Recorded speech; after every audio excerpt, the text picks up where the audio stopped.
we're not the only ones who have to watch out for all this heat. No, I mean, I always think about my son, as I like send him out to camp and everything, but our pets, we got to worry about them too. And when we take out our dogs, let them outside, walk on the asphalt out there's a lot of dangers that they can face. Never thought of that, right? There's so many things. It's Walking so on that asphalt. hot, So those hot. little pads. Here to tell us all about it, Chief Veterinarian for the North Shore Animal League America, Dr. Mark Verdino. Doctor, thanks for being here. So let's start. Talk about some of these big dangers that dogs face out there. Well, I mean, just when the heat is this high, I think most people know to take precautions for themselves. But for our four-legged friends, it could be just as dangerous, if not more. Dogs in particular can't cool themselves down the way that we can by sweating. So they have to pant excessively. And that can be a very difficult prospect when the ambient temperatures are well into the 90s. As you mentioned, asphalt can get very, very hot. So when the temperatures are in the 90s, asphalt surface temperatures can get upwards of 150 degrees, wow. Which can burn their paw pads, especially young animals like little Pixie here, whose paw pads aren't fully keratinized yet. And cars are particularly dangerous. Leaving your animal in a car just for a few minutes, if the car is turned off and the air conditioning is off, temperatures can get well into the 140s. So it could be life-threatening heat.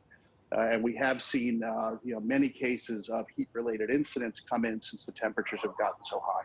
Well, first of all, we want to say hello to Pixie this morning because she is just She's had a lot adorable. Of coffee. She's had a lot of coffee.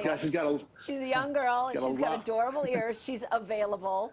She is available for adoption. There comes a point, like many other pets here, where we start to wonder how it is that we get our dogs outside to not only give them a break, but exercise is an important part of their day as well. So how do we balance those two things out? Well, look, and that's the thing. We control the environment. So we have to make the choice, if temperatures are this high, to limit outdoor activities, especially in direct sunlight. Pups need to have access to shade, to cold water, and we need to keep their exposure to a minimum. Certain breeds, brachycephalic breeds like smushy-faced dogs, like pugs and bulldogs, are particularly at risk. Overweight dogs are particularly at risk as well, and unfortunately a lot of our pets are overweight. And dogs with dark hair coats, little Pixie here would reflect some of the sunlight because she's a white dog, but black dogs, like you just had in the video there, will absorb a lot of that heat into their coat, and that can make them overheat a lot quicker. A lot of nuances there. Well, just like people, dogs can become victims of heat stroke. So, doctor, what are some of the major signs that your dog might be suffering from a heat stroke? Things to look for that most owners will see first are excessive panting, increased respiratory noise, change in tongue color. So if their tongue is starting to turn blue or even purple, if they obviously get very lethargic or restless, or certainly if they collapse, would be telltale signs of a heat-related incident. And we had put up on the screen there things that we need to do once our pet starts overheating. One of those is to get the dog to the vet. Talk about when that moment is that you need to say, all right, I've got to get this dog into some real medical attention. Well, the bottom line is that heat-related incidents are nothing to they're not mundane. And while a lot of people think, oh, I'll just cool my dog down, it could be too late if you wait. So I would say if you're noticing any of those signs that we just spoke about, I would contact your vet immediately. You can certainly take some of those mitigation measures in the meantime, but I would get to the vet regardless. Which included getting ice on the dog, giving them a little bit something to drink. Cooling down the trunk. Cool water, not cold, because cold water can actually vasoconstrict and can make things worse. They can go into shock. So cool water, ice on the paws, on the head, on the ears, the periphery, getting them into the air conditioning, into the shade. But if they're not calming down relatively quickly, then I would get them to the vet or get in the car, because you usually don't live right next door to your vet.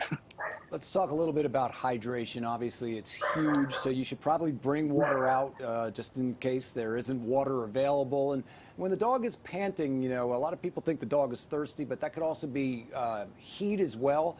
What are some of your recommendations? Yeah, panting is usually heat related. It's their way of trying to cool themselves down from evaporative cooling from the tongue and the oral cavity. Always bring water.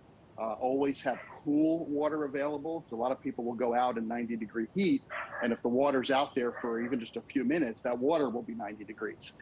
So having access to ice cubes or cool water, I think, is also important. We touched on this a little bit right at the beginning of our segment with you. We talked about avoiding putting dogs on hot pavement. Around my house, because I live in the suburbs, I even have some of those stones that can get really hot, you know, that we walk out the front door, because pets can actually get burns on their paws. You talked about how they keratinize over age. So can you give us the breakdown of like when that age is and then what we should be doing?